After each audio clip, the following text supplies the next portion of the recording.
বৌদি, আমি কিন্তু বলে দিচ্ছি, আমি দীপাবলির জন্য প্রথমে তোমার সঙ্গে শপিং করতে যাব, কারণ তুমি তো জানো তোমার সঙ্গে শপিং করতে আমার খুব ভালো লাগে। তুমি যেই ড্রেসগুলো আমাকে পছন্দ করে দাও সেই ড্রেসগুলো আমারও পছন্দ হয়। দেখ দিদি, তুই কিন্তু সবসময় বড় হওয়ার সুযোগ নিবি না, ঠিক আছে? বৌদি, আমিও কিন্তু তোমার ননদ, আর তোমাকে কিন্তু আমাদের বাকি বোনেদের সঙ্গেও শপিং করতে যেতে হবে, কারণ তুমি তো জানো তোমাকে ছাড়া আমরা কেউ শপিং করতে পারি না, আর আমাদের তো কোনো জামা পছন্দই হয় না। এই স্নেহা, তুই যা পারিস কর, কিন্তু বৌদি আমার সঙ্গে আগে শপিং করতে যাবে। আর তুই ঠিকই বলেছিস, আমি বয়সে বড়, একটু তো সুযোগ নিতেই হবে, তাই না? আর বৌদি, তোমাকে কিন্তু আমি আগে থেকেই বলে দিচ্ছি, কাল থেকেই আমরা শপিং স্টার্ট করে দেব। মা, তুমি কিন্তু তোমার বড় মেয়েকে কিছু একটা বলো। দিদি আমাদের সবাইকে কিভাবে অপমান করছে। ও বলছে যে বৌদিকে নিয়ে একাই শপিং করতে যাবে। আচ্ছা মা, তুমি বলো তো, আমরা তাহলে কবে শপিং করব? দীপাবলি তো চলেই এলো। ওফো, দয়া করে তোরা চুপ কর এবার। তোদের 10 বোনের জন্য আমার মাথা একেবারে খারাপ হয়ে যাচ্ছে। তোরা সবকটা মাথায় মাথায় লম্বা হয়েছিস ঠিকই, কিন্তু এখনো পর্যন্ত তোদের মাথায় কোনো বুদ্ধি হলো না। সবসময় কিছু না কিছু নিয়ে ঝগড়া ঝামেলা লেগেই আছে। মা, তুমি আমাদেরকে কেন বলছো? তুমি তোমার বড় মেয়ে সুবর্ণাকে বলো, কারণ তুমি তো সুবর্ণাকে ভালোবাসো, তাই না? তাই জন্য তো তুমি ওকে কিছুই বলতে চাও না। তুমি শুনে রাখো, বৌদির সঙ্গে কিন্তু আমরাও শপিং করতে যাব। আর দিদি, তুই একা গেলে চলবে না, আমরাও সবাই যাব। এই, তুই চুপ কর। আর মা, তুমি এদেরকে কিছু বলো। দেখেছো তো ওরা বড় দিদির সঙ্গে কিভাবে ঝগড়া করছে। এই, আমি তোদেরকে চুপ করতে বললাম তো। এবার যদি আমি রেগে যাই তাহলে কিন্তু আমি তোদের কাউকেই শপিং করতে যেতে দেব না, আর আমি আমার বৌমার সঙ্গে নিজেই শপিং করতে যাব। শোন, তোরা যখন এতই তোদের বৌদির সঙ্গে শপিং করতে যাওয়ার জন্য নাচানাচি করছিস, তাহলে ঠিক আছে, তোদের বৌদি যদি তোদের জন্য কম দামি জামা পছন্দ করে দেয় তাহলে তোরা সেটাই নিবি তো? কি রে, তোদের আবার কি হলো? মা, কি হয়েছে? এরা 10 বোন আমার বিয়েতে খুশি নয় নাকি? আরে সৌরভ, তুই ওদের কথা বাদ দে তো। তোর 10 বোন বৌমার সঙ্গে শপিং করতে যাওয়ার জন্য ঝগড়া ঝামেলা শুরু করেছে। বৌমাকে নিয়ে ওরা 10 বোনই শপিং করতে যাবে বলছে, আর ওরা সবাই অনেক দামি দামি ড্রেস কিনবে। আমি যেই বলেছি যে তোদের বৌদি তোদেরকে কম দামি ড্রেস পছন্দ করে দেবে, অমনি মুখগুলো বাংলার 5 হয়ে গেছে। ও আচ্ছা, তাহলে এই জন্য আমার 10 বোনের মন খারাপ। কিন্তু এই, তোরা 10 বোনে শুনে রাখ, যদি তোর বৌদি বিরক্ত হয়ে যায় তাহলে কিন্তু আমি তোদের বৌদিকে নিয়ে শহরে চলে যাব, আর ওখানেই আমরা দুজন মিলে দীপাবলি পালন করবো। কিন্তু দাদা, এটা কিন্তু তুমি একদমই ঠিক বলছো না। তুমি তো জানো বৌদির পছন্দ করা জামা কাপড় আমাদের কত পছন্দ হয়। তাছাড়া বৌদি তো আমাদের জন্য কোনো খারাপ জামা কাপড় পছন্দ করতে পারে না, তাই আমরা বৌদিকে শপিং করতে নিয়ে যাওয়ার কথাই ভাবছি। এভাবেই 10 ননদ মিলে ব্যাপারটাকে ম্যানেজ করি। কিন্তু সেদিন যেহেতু 10 ননদের ঝগড়া ঝামেলা মেটাতে গিয়ে অনেক রাত হয়ে যায়, তাই শ্রাবণীকে রাত্রিবেলায় একা হাতেই সমস্ত কাজকর্ম করতে হয়। এর ফলে শ্রাবণী খুবই ক্লান্ত হয়ে পড়ে। কিন্তু রাত্রিবেলা ঘুমাতে যাওয়ার সময়ও 10 বোন আবার নিজেদের মধ্যে ঝগড়া শুরু করে, আর যা দেখে কমলা দেবী প্রচন্ড পরিমাণে রেগে যায়। এই, তোরা বোনেরা কি শুরু করেছিস বলতো? তোদের বৌদিকে ঘুমাতে দিবি না নাকি? দেখ তোদের বৌদি কতটা ক্লান্ত হয়ে পড়েছে। তোরা এবার তোদের বৌদিকে ছেড়ে দে। শাশুড়ি মায়ের কথা শুনে শ্রাবণী খুবই খুশি হয়, তাই শ্রাবণী সেখান থেকে উঠে নিজের রুমের দিকে রওনা দেয়। কিন্তু তখনই সুবর্ণা বলে, বৌদি, তোমাকে যে যাই বলুক না কেন, আমার সঙ্গে কিন্তু তোমাকে শপিং করতে যেতেই হবে। আর শুনে রাখো, তুমি যদি আমাকে সুন্দর আর দামি ড্রেস পছন্দ না করে দিয়েছো তাহলে কিন্তু আমি তোমার সঙ্গে আর কোনোদিনও কথা বলবো না। আরে হ্যাঁ হ্যাঁ, নিশ্চয়ই। আমি তোমাদের জন্য অনেক সুন্দর সুন্দর আর দামি দামি ড্রেস পছন্দ করব, যেগুলো তোমাদেরও খুব পছন্দ হবে। তাছাড়া আমার সব জামা কাপড়ই তো তোমাদের পছন্দ হয়। আমি তোমাদেরকে এমন ড্রেস পছন্দ করে দেব, দেখবে দীপাবলিতে সবাই কিন্তু তোমাদের দিকেই তাকিয়ে থাকবে। থ্যাংক ইউ সো মাচ বৌদি, আমার তো শুনে এখন থেকেই খুবই ভালো লাগছে। তোমার মতো বৌদি পেয়ে আমরা 10 জন খুবই খুশি। উফ, তোরা এখানে দাঁড়িয়ে দাঁড়িয়ে সব কথাই বলে নিবি নাকি? কালকের জন্য আরো কিছু কথা তো বাকি রেখে দে। এবার তোরা কালকে তোদের বৌদির সঙ্গে কথা বলবি, ঠিক আছে? এবার তোর বৌদিকে রুমে যেতে দে, দরজাটা ছাড়। উফ দাদা, তুমি কি একটু শান্তিভাবে বৌদির সঙ্গে কথা বলতেও দেবে না? আচ্ছা যাও যাও, আমি আর কিছু বলবো না। যাও বৌদি, ঘরে যাও। এই শুনে সুবর্ণা নিজের ঘরে চলে যায়। অন্যদিকে 10 বোন নিজের নিজের ঘরে চলে যায়। কিন্তু শ্রাবণী এবং সৌরভ ঘুমাতে যাবে এমন সময় আবার শ্রাবণীর বড় ননদ সুবর্ণা সেখানে চলে আসে। বৌদি, ও বৌদি, তোমরা ঘুমিয়ে পড়েছো? আসলে আর একটা কথা বলার ছিল তোমাকে। সুবর্ণার গলা পেয়ে তার বৌদি শ্রাবণী দরজা খোলে। হ্যাঁ সুবর্ণা, বলো, কি বলবে? আমরা এখনো জেগে আছি, তুমি বলতে পারো। তোমার কি কিছু প্রয়োজন? বৌদি, তোমাকে যদি মা কিছু বলে তাহলে যেন বলো না আমি তোমাকে সবকিছু শিখিয়ে দিয়েছি। আসলে জানো তো, মা আমার উপর খুব সন্দেহ করে, আর মা ভাবে যে আমিই তোমাকে সবকিছু শিখিয়ে দিয়েছি। আরে না না, তুমি মায়ের কথা ভেবো না, আমি সব সামলে নেব। আর হ্যাঁ, তুমি শুধু শপিং করার জন্য তোমার দাদার কাছ থেকে টাকাটা ম্যানেজ করে রেখো, তাহলে কালকে আমরা সবাই শপিং এ বেরিয়ে পড়তে পারবো। আচ্ছা ঠিক আছে, তাহলে আমি যাই। হ্যাঁ, তুমি ঘুমিয়ে পড়ো। এই বলে সুবর্ণা সেখান থেকে চলে যায়। আর সুবর্ণা চলে যাওয়ার পর শ্রাবণী আবার দরজা বন্ধ করে বিছানার উপর গিয়ে বসে। কিন্তু তখনই আবার সেখানে শ্রাবণীর শাশুড়ি মা কমলা দেবী আসে। বৌমা, তুমি কি ঘুমিয়ে পড়েছো? আসলে তোমাকে তো একটা কথা বলাই হয়নি। শাশুড়ি মায়ের গলা পেয়ে শ্রাবণী আবার দরজা খোলে। হ্যাঁ মা, বলুন কি হয়েছে, কি কথা বলবেন? আরে সামনেই তো দীপাবলি, তাই বলছিলাম বাড়িতে একটু সুন্দরভাবে লাইটিং এর ব্যবস্থা করতে হবে। তুমি তো জানোই তোমার 10 ননদকে আমি কোনো কাজ করতে বললে ওরা ঝগড়া ঝামেলা শুরু করে দেয়। তাই আমি তোমাকে বলছি কালকে তাড়াতাড়ি উঠে পড়বে, আর ঘুম থেকে উঠে তুমি আগে মিষ্টিগুলো তৈরি করে নেবে, কারণ আমাদের বাড়িতে কিন্তু প্রত্যেক বছর অনেক অনেক মিষ্টি তৈরি হয়। ঠিক আছে? ঠিক আছে মা, কিন্তু কালকে তো আমি ভাবছি বাড়িটাও পরিষ্কার করতে হবে, কারণ দীপাবলির আগে সমস্ত কিছু পরিষ্কার পরিচ্ছন্ন করেই তো রাখতে হয়। হ্যাঁ হ্যাঁ, তুমি যেহেতু এই বাড়ির বৌমা হয়েই গেছো, তাহলে তো এবার সব কাজকর্ম তোমাকেই দেখতে হবে। তোমার 10 ননদকে তুমি যে কোনো কাজ ধরিয়ে দেবে। ওরা আমার কথা শোনে না তাতে কি হয়েছে, তোমার কথা ওরা নিশ্চয়ই শুনবে। এই বলে কমলা দেবী সেখান থেকে চলে যায়। আর শ্রাবণী আবার দরজা বন্ধ করে। আমার 10 ননদ আমার মাথা খারাপ করে দিচ্ছে, তার উপর আবার আমার শাশুড়ি মা আমাকে বিরক্ত করছে। কাল থেকে আমাকে দীপাবলির জন্য সব আয়োজন শুরু করে দিতে হবে। জানি না আমার 10 ননদ আমাকে সাহায্য করবে কিনা।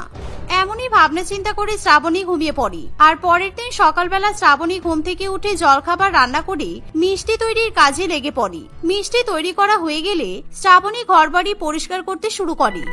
সুবর্ণা, বলছি তুমি কি আমার হাতে হাতে একটু সাহায্য করবে? আসলে দেখো না, বাড়ির কাজকর্ম এখনো তো অনেক পড়ে আছে। এখন পুরো বাড়িটাই খুব ভালো মতো পরিষ্কার করতে হবে। তাই তুমি যদি আমার হাতে হাতে একটু সাহায্য করে দাও, তাহলে আমার কাজটা কিন্তু একটু তাড়াতাড়ি হয়ে যাবে।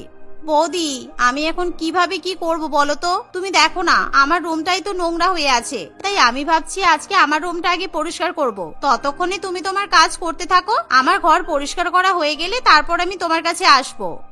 এই বলে সুবর্ণা সেখান থেকে চলে যায়। আর কিছুক্ষণের মধ্যেই সেখানে যখন স্নেহা আসে, এই স্নেহা, বলছি তুমি কি আমার হাতে হাতে একটু সাহায্য করবে? আসলে এত বড় বাড়িটা একা হাতে মোছামুছি করতে খুবই সমস্যা হবে। তুমি একটু আমাকে হেল্প করো না। দীপাবলির জন্য তাড়াতাড়ি কিন্তু কাজ মেটাতে হবে, কারণ আর তো বেশি দিন বাকি নেই।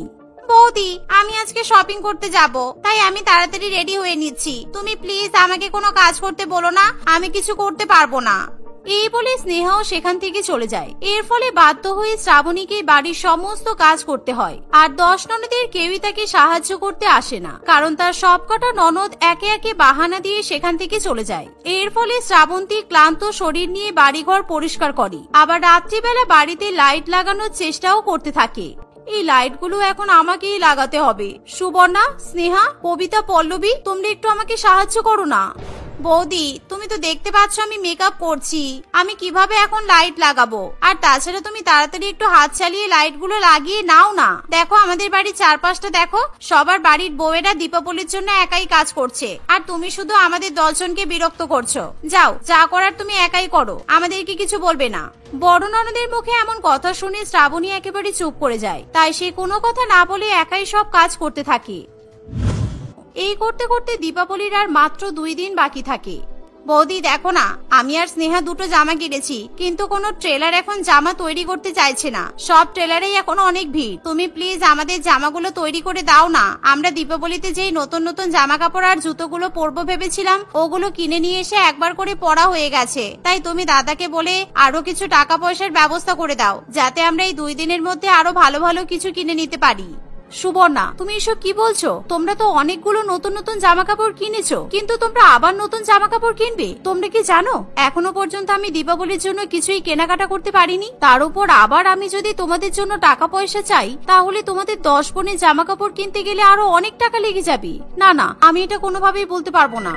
ও ঠিক আছে, তাহলে আমরা বুঝতে পেরেছি তুমি আমাদেরকে ভালোবাসো না। তুমি শুধু নামেই আমাদেরকে ভালোবাসো, সেই জন্যই তো তোমাকে যখন আমাদের দরকার পড়ে তুমি আমাদেরকে সাহায্য করো না। আসলে কি জানো তো বৌদি, এই জামাগুলো জুতাগুলো সব আমাদের বান্ধবীরা দেখে ফেলেছে, তাই আমরা নতুন নতুন কিছু শপিং করতে চাই। সুবর্ণার মুখে এমন কথা শুনে শ্রাবণী বাধ্য হয়ে আবার সৌরভের কাছে টাকা চায়। আর সে নিজের জন্য কিছু কেনাকাটা না করে তার 10 ননদের হাতে আবার টাকা ধরিয়ে দেয়। এর ফলে 10 বোন খুশি হয়ে দীপাবলির জন্য আবার শপিং করতে বেরিয়ে পড়ে। আর এই দেখে শ্রাবণীর খুবই খারাপ লাগে। দেখতে দেখতে দীপাবলির দিন চলে আসে আর দীপাবলির দিনে সবাই নতুন নতুন জামা কাপড় পরে এবং চারিদিক একেবারে আলোক সজ্জায় সেজে ওঠে, কিন্তু শ্রাবণীর মুখে কোনো হাসি থাকে না আর নাইবা তার মনে কোনো শান্তি ছিল। আর সৌরভ তার পরিবারের সবাইকে বোঝানোর চেষ্টা করে। এর ফলে শ্রাবণীর কাছে তার 10 ননদ ক্ষমা চেয়ে নেয় আর তার সঙ্গে খারাপ ব্যবহার করা বন্ধ করে দেয়। তাই দীপাবলির দিনেই শ্রাবণীর 10 ননদ তার কাছে ক্ষমা চায় আর সেদিন 10 ননদ মিলে তাদের একমাত্র বৌদিকে দীপাবলির জন্য খুব সুন্দরভাবে সাজিয়ে দেয়। এর ফলে শ্রাবণী বাড়ির সকলের সঙ্গে খুবই হাসি খুশি দীপাবলি উদযাপন করে। মালিনী তার বাবা মুকুল বাবুর সঙ্গে গঙ্গাধরপুর নামক এক জায়গায় বাস করত। মালিনীর বাবা মুকুল অত্যন্ত শান্ত প্রকৃতির মানুষ হওয়া সত্ত্বেও তিনি পেশায় একজন কসাই ছিলেন। তাদের মটনের দোকান ছিল। মালিনী অনেক ছোটবেলা থেকেই তার বাবাকে এই কাজ করতে দেখেই বড় হয়েছে। এখন তার 20 বছর বয়স। কখনো কখনো বাবার অনুপস্থিতিতে সে নিজেই দোকানে বসে। মাংস কাটায় তার হাত যেন তার বাবার থেকেও বেশি দ্রুত গতিতে চলত। এই জন্য আশেপাশের এলাকায় তার অনেক নামডাকও ছিল। মালিনীর এরকম পেশার কারণে তার বিয়ের সম্বন্ধ আসলেও প্রত্যেকবারই পাত্রপক্ষ তাদের প্রস্তাব প্রত্যাখ্যান করে দিচ্ছিল। একদিন মালিনী তাদের দোকানে বসে মাংস কাটছিল, তখনই রাহুল নামের একটি ছেলে সেখানে আসে। এই যে শুনছেন, আমাকে 2 কিলো মাংস দিন তো তাড়াতাড়ি। অর্ডার পেয়ে মালিনী তাড়াতাড়ি মাংস কেটে রাহুলকে সেটা দিতে চায় আর মালিনীকে প্রথমবার দেখেই রাহুলের পছন্দ হয়ে যায়। ওয়াও, এই মেয়েটাকে তো খুব সুন্দর দেখতে, কি সুন্দর চেহারা। আমার মেয়েটাকে খুব পছন্দ হয়েছে, আমাকে এর সাথে আলাপ করতেই হবে যেভাবেই হোক। রাহুল সেখান থেকে মাংস নিয়ে চলে গেলেও সে শুধুই মালিনীর কথা ভাবতে থাকে। কিভাবে তার সঙ্গে আলাপ করবে সেই নিয়েই সে চিন্তা ভাবনা করতে থাকে। পরের দিন রাহুল আবার মালিনীদের দোকানে আসে, কিন্তু মালিনীকে দেখতে পায় না। সে মন খারাপ করে বাড়ি ফিরে যায়। এরকম ভাবে রোজ রোজ মালিনীকে দেখার জন্য রাহুল সেখানে যেতে থাকে। বেশ কয়েকদিন পর রাহুল আবার মালিনীকে দেখতে পায়। এক্সকিউজ মি, আপনার সাথে একটু কথা বলতে পারি? হ্যাঁ নিশ্চয়ই, কি বলবেন বলুন। আপনার নামটা জানতে পারি? আসলে আপনাকে আমার খুব পছন্দ হয়েছে। আপনার যদি অমত না থাকে তাহলে আমি আপনাকে বিয়েও করতে চাই। আমার নাম মালিনী, আর আমি কি কাজ করি জানার পরেও আপনি আমার সঙ্গে বিয়ে করতে চাইছেন? আপনার বাড়িতে মেনে নেবে? আর আপনি তো এখনো আমাকে ঠিকভাবে চেনেন না, এখনই বিয়ের কথা বলে দিলেন। আমার সাথে যদি আপনি কথা বলতে রাজি হন তাহলে আমাদের দুজনকে চিনতে খুব বেশি সময় লাগবে না। আর আমার বাড়িতে আমার মা ছাড়া আর কেউই নেই, মাকে আমি ঠিকই মানিয়ে নেব। আপনি শুধু আপনার বাবাকে রাজি করিয়ে নিন। রাহুলের কথা শুনে মালিনীরও তাকে পছন্দ হয়ে যায়। মালিনীর বাবার অর্থনৈতিক অবস্থা অতটা ভালো না হওয়ায় তারা কোর্ট ম্যারেজ করে এবং রাহুল তাকে নিয়ে বাড়িতে আসে। রাহুল মালিনীর কাজের ব্যাপারে তার মাকে কিছু বলে না। বিয়ের পর তাদের দিন বেশ ভালোই কাটছিল। বৌমা, আজ আমি তোমার সঙ্গে রান্না করব। এখানে আসার পর থেকে তো সবই তুমি নিজে হাতে সামলে নিয়েছো, কোনোদিনও তো আমাকে কিছু করতেই দাওনি। কিন্তু আজকে আমি ঠিক করেছি আমিও তোমার সঙ্গে রান্না করব। না মা, তার দরকার হবে না। আপনি বয়স্ক মানুষ, আপনাকে আর কষ্ট করতে হবে না, আমি সব সামলে নেব। আপনি ঘরে যান, বিশ্রাম করুন। মালিনী সুপ্রিয়া দেবীর কোনো কথাই শোনে না। সে রান্নাঘরে চলে যায় এবং দরজা বন্ধ করে দেয়।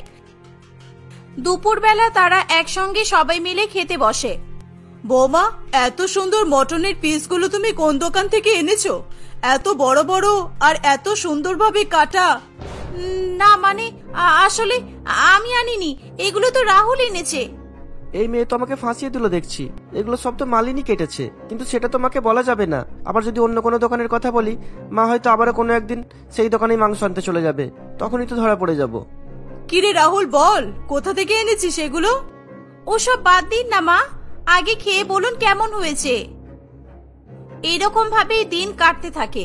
রাহুল দোকান থেকে মটন কিনে নিয়ে আসলে মাংসের পিসগুলো মালিনীর পছন্দ হতো না, তাই সে রাহুলকে আস্ত ছাগল কিনে নিয়ে আসার কথা বলতো।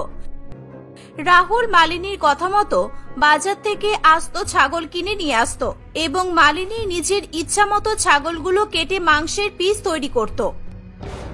এরকম ভাবে বেশ কয়েকদিন কাটে। তাদের বাড়িতে মাংস কাটা নিয়ে বা কেনা নিয়ে যখনই কোনো আলোচনা হতো, রাহুল এবং মালিনী দুজনেই এড়িয়ে চলত। এটা সুপ্রিয়া দেবী অনেকবার লক্ষ্য করেছিল।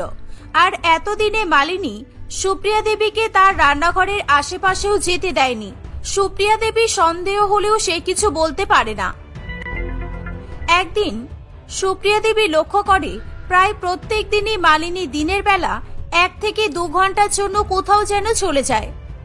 সুপ্রিয়া দেবী মালিনীকে জিজ্ঞাসা করলে মালিনী প্রত্যেক দিন নতুন নতুন বাহানা দেয়। আজ আবার কোথায় চললে বৌমা? আসলে মা, ঘরে একদম তেল নুন কিছুই নেই, সেগুলো আনতে যাচ্ছি, একটু দেরি হবে ফিরতে। কেন দেরি হবে কেন? তেল নুন চিনি মশলা এসব তো আমরা পাড়ার বিশুদ্ধ দোকান থেকে কিনি, সে তো আমাদের বাড়ির পাশেই। তুমি কোথা থেকে কিনবে যে দেরি হবে ফিরতে? না মা, আমি এখান থেকে কিনবো না তো, আমি তো সুপার মার্কেট থেকে কিনবো, ওখানে অনেক অফার চলছে, একটার সঙ্গে 2টো ফ্রি, তাই কিনতে দেরি হবে বুঝলেন। আপনি চিন্তা করবেন না, আমি সময় মতো এসে যাব। এই বলে মালিনী সেখান থেকে চলে যায়। এই মেয়েটা চাল চলন আমার ঠিক লাগছে না, এ আবার আমার ছেলেকে ঠকাচ্ছে না তো, অন্য কোথাও চক্কর চালাচ্ছে না তো? সুপ্রিয়া দেবী খুবই দুশ্চিন্তা করতে থাকে। তখন হঠাৎই তার রান্নাঘরটা খুলে দেখার কথা মনে পড়ে। আজকে একবার রান্নাঘরটা খুলে দেখি তো, বৌমা কেন আমাকে রান্নাঘরে ঢুকতে দেয় না, আজকে আমি জেনেই ছাড়বো। এই বলে সুপ্রিয়া দেবী রান্নাঘরের তালা খুলে রান্নাঘরে ঢোকে। সেখানে গিয়ে তার গা গুলিয়ে আসে। সে দেখে রান্নাঘরের এক কোনায় ছাগলের চামড়া আর মাথা পড়ে আছে, আর সেখানকার দেওয়ালেও রক্তের দাগ ভর্তি। সুপ্রিয়া দেবী খুব ভয় পেয়ে যায়। সে তাড়াতাড়ি দরজা বন্ধ করে দিয়ে রাহুলের কাছে আসে। রাহুল, তুই এটা কেমন মেয়েকে বিয়ে করে আনলি? এর কাজবাজ তো কিছুই আমার সুবিধার মনে হচ্ছে না, কি যে হচ্ছে এই বাড়িতে আমি তো কিছু বুঝতে পারছি না। সুপ্রিয়া দেবী মনে মনে সিদ্ধান্ত নেয় যে সে পরের দিন মালিনী বাড়ি থেকে বেরোলেই তার পেছন পেছন সেও যাবে এবং দেখবে মালিনী কোথায় যায়। পরের দিন মালিনী বেরোলেই তার শাশুড়ি মাও পেছন পেছন যায়। সুপ্রিয়া দেবী দেখে যে মালিনী একটি মটনের দোকানে ঢোকে। কিছুক্ষণ দাঁড়িয়ে সুপ্রিয়া দেবী দেখে যে মালিনী সেই দোকানে মাংস কাটতে বসে পড়েছে। সে কিছু বুঝতে না পেরে মালিনীর সঙ্গে কথা বলতে আসে। বৌমা, এসব তুমি কি করছো? তুমি এখানে বসে মাংস কাটছো কেন? কি হলো, চুপ করে আছো কেন? উত্তর দাও। সুপ্রিয়া দেবীর কথা শুনে দোকানে দাঁড়িয়ে থাকা লোকজন বলে, আরে মাসিমা, কি যে বলেন না, আপনি ওকে চেনেন না? এই এলাকার একমাত্র কসাই আমাদের মালিনী, হাতে যেমন স্পিড তেমন নিখুঁত কাজ, মাংসের পিসগুলো যা করে না আপনি কল্পনাও করতে পারবেন না। মা, আপনি বাড়ি যান, আমি বাড়ি গিয়ে আপনাকে সব বলবো। আমি তোমার কোনো কথা শুনতে চাই না, তোমাকে আর আমার বাড়িতে ফিরে আসতে হবে না। এরকম একটা মেয়েকে কি করে আমার ছেলের পছন্দ হলো কি জানি বাবা। দেখুন মাসিমা, আমাদের পাড়ায় এসে আমাদের পাড়ার মেয়েকে এইভাবে অপমান করবেন না, আমরা এগুলো কখনোই মেনে নেব না বলে দিলাম। উফ, তোমরা ওনাকে এসব বলো না, উনি বয়স্ক মানুষ, উনি আমাকে বলছেন, আমি সেটা বুঝে নেব। কিচ্ছু বুঝে নিতে হবে না তোমাকে। ছেলের বিয়ে নিয়ে কত স্বপ্ন ছিল আমার, সেসব তো পুরোই হলো না। ছেলেটা কোর্ট ম্যারেজ করলো আর শেষ পর্যন্ত কসাই বউকে বাড়িতে নিয়ে এলো। হে উপরওয়ালা, তুমি কি এই দিন দেখানোর জন্য আমাকে বাঁচিয়ে রেখেছিলে? এই বলে সুপ্রিয়া দেবী রাগ করে সেখান থেকে চলে যায়। সন্ধ্যাবেলা রাহুল এবং মালিনী বাড়িতে ফিরে এলে সুপ্রিয়া দেবী মালিনীকে বাড়ি থেকে চলে যেতে বলে। মা, তুমি না বুঝে এইভাবে মালিনীর সাথে খারাপ ব্যবহার করতে পারো না। আমি মানছি আমাদের বাড়িতে ছাগল এনে মাংস কাটানো ঠিক হয়নি, কিন্তু তার জন্য তুমি মালিনীকে তাড়িয়ে দিতে পারো না। শুধু বাড়িতে? বৌমা তো রাস্তার দোকানে বসেও মাংস কাটে। কতদিন ধরে চলছে এসব? এতদিনে বোধহয় পুরো পাড়াও জানাজানি হয়ে গেছে। আমি আর কারো কাছে মুখ দেখাতেও পারবো না। আপনি আমার কথাটা শুনুন একবার, তারপরে যদি আপনার মনে হয় আমি ভুল করেছি, তাহলে আপনি যা বলবেন আমি তাই করব। আপনি চলে যেতে বললে আমি চলেও যাব। ঠিক আছে, কি বলবে তাড়াতাড়ি বলো। অনেক ছোটবেলায় আমি মাকে হারিয়েছি। মা মারা যাওয়ার পর বাবা আমাকে একা হাতে মানুষ করেছে। ওই মাংসের দোকানেই আমার ছেলেবেলার বেশিরভাগ সময় কেটেছে। ওখানে থেকে দেখতে দেখতে আমি মাংস কাটা শিখেছি। শিখেছো তো শিখেছো, তাই বলে আমার বাড়িতে আমার রান্নাঘরে মাংস কাটবে আর রোজ আমাকে মিথ্যা কথা বলে ওই দোকানেও মাংস কাটতে যাবে? কোন বাড়ির বউ এরকম কসাই হয় শুনি? মা, তুমি আগে শুনে তো না ও কি বলতে চাইছে।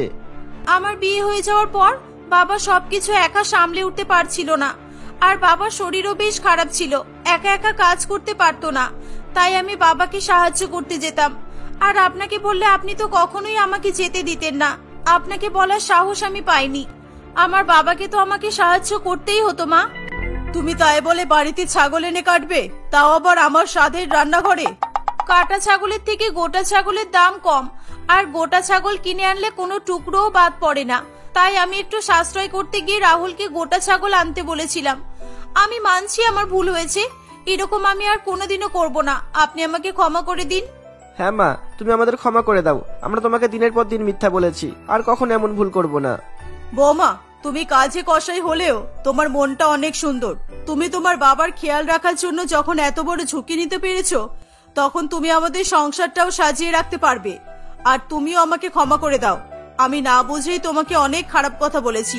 দেখলে তো মা, আমি তো তোমাকে বলছিলাম তুমি একবার ওর কথাটা শোনো, তাহলে তুমি ওর উপর আর রাগ করে থাকতে পারবে না। আমি খারাপ মেয়ে পছন্দ করিনি মা। এইসব শুনে মালিনীর চোখে জল চলে আসে। মালিনী আর কান্না ধরে রাখতে পারে না। তারা সকলে মিলে ঠিক করে যে মালিনীর বাবার দোকানে এবার থেকে একজন হেল্পার রাখা হবে, যাতে মালিনীকে আর দোকানে মাংস কাটতে যেতে না হয়। এভাবেই তারা সবাই মিলে সুখে শান্তিতে দিন কাটাতে থাকে।